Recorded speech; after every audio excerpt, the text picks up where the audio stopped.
Hello दोस्तों, कैसे हो आप। मेरा नाम है अंकित सिंह पवार और आज हम आ चुके हैं क्विक रिवीजन सीरीज़ के चैप्टर नंबर 15 अल्कोहल, फिनॉल और ईथर्स पर, जहां हम आज क्विक रिवीजन करेंगे थ्रू एनसीईआरटी। यहाँ मैंने दो हाइलाइटर्स का इस्तेमाल किया है। पहला है येलो हाइलाइटर, जिससे वो चीज़ डिनोट की गई है जिनसे क्वेश्चन बनने की प्रोबेबिलिटी बनती है क्वेश्चन पेपर में। वहीं रेड हाइलाइटर से वो चीज़ डिनोट की गई है जिनसे क्वेश्चन पूछे जा चुके हैं प्रीवियस ईयर्स में। सो वक्त गवाए बिना स्टार्ट करते हैं। मेरी आपसे रिक्वेस्ट है कि वीडियो लास्ट तक देखें। अब यहाँ से स्टार्ट करते हैं सम कमर्शियली इंपॉर्टेंट एल्कोहल्स को, जिसमें सबसे पहले आता है मिथेनॉल। मिथेनॉल को देखिए कॉमन नेम वुड स्पिरिट भी कहा जाता है। ये प्रोड्यूस होता है by catalytic hydrogenation of carbon monoxide at high temperature and high pressure in the presence of ZnOCr2O3। यानी यहाँ पे कार्बन मोनोऑक्साइड का हाइड्रोजनेशन करा दिया था, जिससे मेथेनॉल प्रोड्यूस होता है in the presence of ZnO and CrO3 eight high temperature and high pressure. अब यहाँ बात कर ले, देखिए मिथेनॉल कलरलेस होता है एंड इसकी देखिए ये बहुत हाईली पोजिशनस होता है और इसके माइल्ड क्वांटिटीज़ में कंजप्शन करने पर ये बाइंडनेस कर देता है और लार्ज क्वांटिटीज़ में इवन डेथ भी कॉज कर सकता है। अब दूसरा आता है इथेनॉल। इथेनॉल देखिए, इथेनॉल जो होता है उसको हम एक्चुअली ये कमर्शियली प्रोड्यूस होता है बाई फर्मेंटेशन। देखिए जो ग्लूकोज और फ्रक्टोज है उनमें फर्मेंटेशन होता है in the process of zymase, जो कि प्रेजेंट होता है यीस्ट में। अब in wine making grapes are the source of sugar and yeast. यानी वाइन मेकिंग में देखिए ग्रेप्स से जब वाइन मेकिंग होती है तो यहाँ से grapes as a source of sugar and yeast का काम करते हैं यहाँ पे। जैसे इन्वर्टेज से ग्लूकोज और फ्रक्टोज, ग्लूकोज जैसे उनका कन्वर्जन जाइमस के थ्रू इथेनॉल में कन्वर्सन किया जाता है और CO2 रिलीज हो जाता है। ये हमने बायोलॉजी में बहुत अच्छे से पढ़ रखा है फर्मेंटेशन को। Then the action of zymase is inhibited once the percentage of alcohol formed exceeds 14%।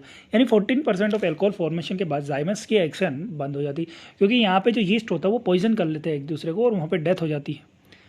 अब वहाँ आगे बढ़ते हैं। देखिए the oxygen of air oxidise ethanol to ethanoic. यानी कभी जैसे मान लीजिए ऑक्सीजन फर्मेंटेशन में मिक्सचर में मिल गई तो यहाँ से क्या होता है कि जो इथेनॉल होता है वो इथेनॉइक एसिड में कन्वर्ट हो जाता है और इसके कारण taste of alcoholic drink destroy हो जाता है। अब यहाँ बात करते हैं, देखिए इथेनॉल का use as a solvent paint industry में एज ए सॉल्वेंट का यूज़ होता है। वहीं commercial alcohol is made unfit for drinking by mixing in it some copper sulphate and pyridine. यानी कॉपर सल्फेट और पायरिडिन मिलाने पर इथेनॉल को अनफिट कर दिया जाता है फॉर ड्रिंकिंग पर्पस, और इस प्रोसेस को हम डीनेचुरेशन ऑफ एल्कोहल कहा जाता है। एंड अब यहाँ पे हम अगला टॉपिक जो आता है उसे ईथर्स को कहते हैं। ईथर्स की प्रिपरेशन की बात कर लीजिए। सबसे पहला पॉइंट आता है बाय डिहाइड्रेशन ऑफ एल्कोहल। यानी एल्कोहल का डिहाइड्रेशन होता है in the presence of protic acid like H2SO4 या H3SO4। यानी प्रोटिक एसिड के प्रेजेंस में एल्कोहल का हम डिहाइड्रेशन करते हैं। जैसे इथेनॉल, देखिए इथेनॉल को डिहाइड्रेट कर दिया to ethene in the presence of sulphuric acid at, यहाँ पे टेम्परेचर का बहुत अच्छे से ख्याल रखिएगा, 443 केल्विन पे H2SO4 से इथीन बनता है। वहीं H2SO4 के प्रेजेंस पे इथेनॉल को हम 413 केल्विन पे ईथर कन्वर्ट में कर सकते हैं, इन ईथर में कन्वर्ट कर सकते हैं। अब the formation of ether is a nucleophilic biomolecular reaction. यानी जो फॉर्मेशन ऑफ ईथर है वो एक SN2 रिएक्शन है एंड इसमें अटैक ऑफ एल्कोहल, यानी जो एल्कोहल होता है एज ए अटैक करता है। अटैक मतलब न्यूक्लियोफाइल का काम करता है एंड ऑन प्रोटोनेटेड एल्कोहल पे ही अटैक करता है। आगे बढ़ते हैं। This method is suitable for preparation of ethers having primary alkyl groups only. यानी ओनली प्राइमरी एल्काइल ग्रुप्स वाले ईथर्स पे ही ये मेथड अप्लाई होता है। SN pathway when the alcohol is secondary और टर्चरी। यानी देखिए ये देखिए जो भी एल्कोहल होता है SN2 तो देखिए अभी तक तो हमने SN2 पढ़ा था कि SN2 रिएक्शन होता है ये, बट जब टर्चरी या सेकेंडरी या टर्चरी एल्कोहल की बात आ जाती है तो वहाँ पे SN1 रिएक्शन फॉलो होता है। The secondary and tertiary alcohol give corresponding ethers in unsuccessful as elimination competes over substitution as a consequence alkenes are easily form. यानी देखिए जो भी dehydration of secondary and tertiary alcohol, जैसे भी हमने alcohol जो सेकेंडरी टर्चरी एल्कोहल का dehydration करवाते हैं तो यहाँ पे ईथर फॉर्मेशन नहीं होगा, एक्चुअली यहाँ पर एलिमिनेशन हो जाएगा। एलिमिनेशन के कारण यहाँ एल्किन आसानी से फॉर्म हो जाते हैं। अब आगे बढ़ते हैं विलियमसन सिंथेसिस की बात कर लें। देखिए इसमें क्या होता है कि preparation of symmetrical and unsymmetrical ethers होता है। An alkyl halide is allowed to react with sodium alkoxide. यानी एल्काइल हैलाइड का रिएक्शन हमने सोडियम एल्कोक्साइड से करवाते हैं तो यहाँ से ईथर फॉर्मेशन होता है। Ether containing substituted alkyl groups, यहाँ से देखिए ईथर्स में सब्स्टिट्यूटेड एल्काइल ग्रुप्स होते हैं। आगे मतलब जैसे ऑक्सीजन होता है, ऑक्सीजन मैन्युफैक्चरर ग्रुप होता है, तो उसके अगल बगल में एडजेसेंट अल्काइल ग्रुप्स होते हैं, सब्स्टिट्यूटेड एल्काइल ग्रुप। और जो रिएक्शन होता है यहाँ पे SN2 रिएक्शन होता है, SN2 रिएक्शन होता है।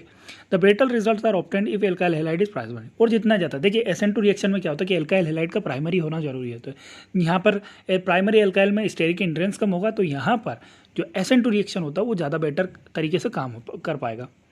वहीं सेकेंडरी या टर्चरी एल्काइल हैलाइड में यही चीज़ में कभी सेकेंडरी या टर्चरी एल्काइल हैलाइड का रिएक्शन करवाया तो यहाँ पे एलिमिनेशन हो जाएगा सब्स्टिट्यूशन की जगह। यानी हमने जैसे टर्चरी ब्रोमाइड का रिएक्शन हमने सोडियम एल्कोक्साइड से करवा दिया, तो यहाँ पे 2 मिथाइल प्रोपाइन, जैसे ये एक एल्कीन होता है, एल्कीन का फॉर्मेशन हो जाता है। आगे बढ़ते हैं। Phenols are also converted to ether by this method. इसी मेथड से देखिए फिनोल का रिएक्शन हमने सोडियम हाइड्रोक्साइड से करवा दिया, तो यहाँ पे फिनॉक्साइड आयन बन गया, जिसका रिएक्शन हमने एल्काइल हैलाइड से करवा दिया, जिससे ईथर बनता है। यानी इस मेथड से हम फिनोल को भी ईथर में कन्वर्ट कर सकते हैं।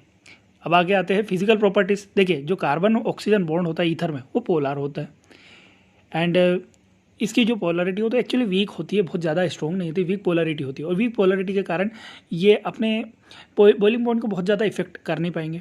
वहीं जो बॉइलिंग पॉइंट होता है वो एल्कोहल से तो मच लोअर होता है, क्योंकि एल्कोहल में हाइड्रोजन बॉन्ड होता है, जिसके कारण एल्कोहल का बॉइलिंग पॉइंट ज़्यादा होता है एज़ कम्पेयर टू, आगे बात कर ली जाए, एज़ कम्पेयर टू ईथर्स में। अब यहाँ the large difference between boiling points of alcohol and ether is due to presence of hydrogen bonding. मैंने समझा दिया, हाइड्रोजन बॉन्डिंग के कारण बॉइलिंग पॉइंट्स में डिफरेंस है। आगे केमिकल रिएक्शंस की बात कर लीजिए, तो सबसे पहले आता है cleavage of carbon oxygen bond in ethers, and ethers के कार्बन ऑक्सीजन बॉन्ड का क्लीवेज। तो ethers are least reactive of functional group, यानी जो भी फंक्शनल ग्रुप्स होते हैं सबसे ज़्यादा लीस्ट रिएक्टिव ईथर्स होते हैं। ये रिएक्ट करते हैं अंडर ड्रास्टिक कंडीशन के अंडर ये रिएक्ट करते हैं विद एक्सेस हाइड्रोजन क्लोराइड। यहाँ पे excess of hydrogen halides use होते हैं। जैसे ईथर का रिएक्शन हाइड्रोजन हैलाइड से करवा दिया जाए तो यहाँ पे एल्काइल हैलाइड बन जाता है। वही एल्काइल एराइल ईथर्स का are cleaved at alkyl oxygen bond due to more stable aryl oxygen bond. यानी यहाँ पे क्या होता है कि जो भी एल्काइल और ऑक्सीजन, यानी ऑक्सीजन और आर ग्रुप जो होता है एल्काइल ग्रुप, उनके बीच में बॉन्ड वहाँ पे टूटता है, क्योंकि जो एल्काइल का जो बेंजीन और ऑक्सीजन का जो बॉन्ड होता है वो बहुत ज़्यादा स्ट्रॉन्ग होता है, उसको तोड़ा नहीं जा सकता है, वो बहुत स्टेबल होता है। इसके कारण रिएक्टिविटी ऑफ हाइड्रोजन, जैसे हेलाइड्स की रिएक्टिविटी टुवर्ड्स यहाँ पे ईथर्स के, HI सबसे ज़्यादा रिएक्टिव होगा, फिर HCl and then HBr, HI then HBr then HCl। अब आगे बढ़ते हैं। अब यहाँ से ईथर का रिएक्शन कंसनट्रेटेड HI से करवाते हैं।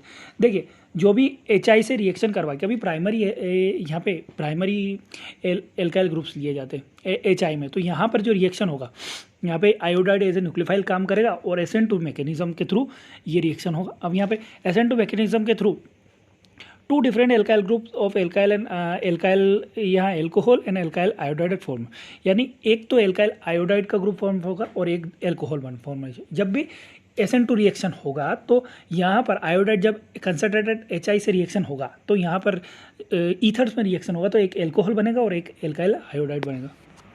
वही हम HI को एक्सेस में ले जाते, जब एक्सेस ऑफ HI यूज़ होता है तो वहाँ पर दोनों ही प्रोडक्ट एल्काइल आयोडाइड ही बनेंगे। यानी यहाँ पे जो भी कन्वर्ट होते हैं, यानी जो भी जैसे मान लीजिए कभी CH3O CH2 CH3, इसमें क्या होता है इथाइल आयोडाइड, पहले क्या होता है इथाइल आयोडाइड जो भी मोर स्टेबल होगा वो एल्कोहल बनेगा और लेस स्टेबल वाला एल्काइल आयोडाइड बनेगा। वही एक्सेस में क्या होता है कि दोनों ही ग्रुप जो मिथाइल आयोडाइड और इथाइल आयोडाइड दोनों ही बन जाते हैं।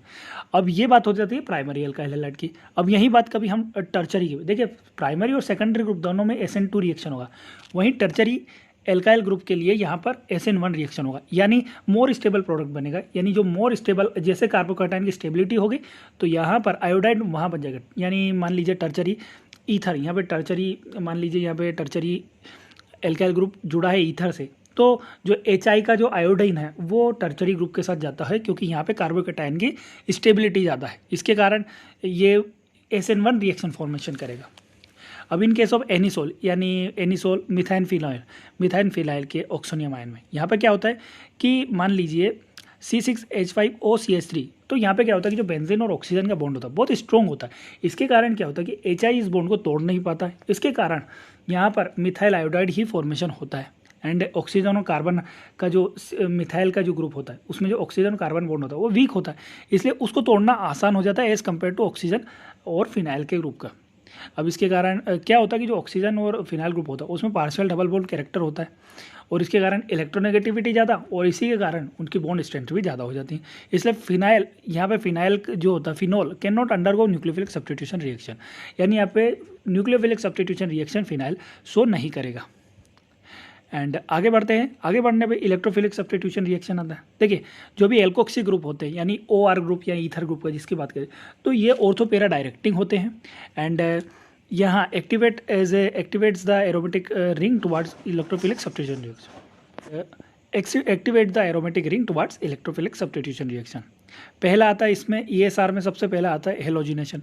तो यहाँ पर एनिसोल का रिएक्शन हमने ब्रोमीन से करवा दिया जाए तो पेरा और आइसो मतलब पेरा और ऑर्थो ग्रुप दोनों बनते हैं, जिसमें पेरा जो आइसोमर होता है जो पेरा प्रोडक्ट होता है वो ज़्यादा मेजर क्वांटिटी में बनता है। पेरा आइसोमर इज ऑप्टेन 90% यील्ड। वहीं हम फ्रीडल क्राफ्ट रिएक्शन की बात करें तो यहाँ पर एनिसोल का रिएक्शन हम फ्रीडल क्राफ्ट रिएक्शन में करवाते हैं तो यहाँ पर एल्काइल ग्रुप या एसाइल ग्रुप दोनों में ही फ्रीडल क्राफ्ट रिएक्शन होगा। तो एल्काइल ग्रुप में एनाइट्रस AlCl3 के प्रेजेंस में CS2 के प्रेजेंस में हम रिएक्शन करवाते हैं तो यहाँ पर दो, एक ऑर्थो ग्रुप और एक पेरा ग्रुप, ये दोनों ऑप्टेन होता है जिसमें पेरा ग्रुप ज़्यादा स्टेबल होगा। वहीं हम एनिसोल का रिएक्शन एसाइल क्लोराइड से करवाते हैं एनाइड्रस AlCl3 के प्रेजेंस में तो यहाँ पे भी ऑर्थो और पेरा आइसोमर बनेगा जिसमें पेरा आइसोमर ज़्यादा स्टेबल होगा। अब यहाँ ESR में नाइट्रेशन की बात कर ले तो नाइट्रेशन में क्या होता है कि जो एनासोल का रिएक्शन होता है वो concentrated mixture of concentrated sulphuric acid और नाइट्रिक एसिड से रिएक्शन करेगा तो यहाँ पे ऑर्थो और पेरा नाइट्रो एनिसोल फॉर्मेशन होगा जिसमें पेरा ग्रुप ज़्यादा मेजर प्रोडक्ट बनाएगा। अब यहाँ से ही ये वीडियो समाप्त होता है और वीडियो पसंद आया हो तो लाइक कीजिए, कमेंट कीजिए और सब्सक्राइब कीजिए हमारे चैनल।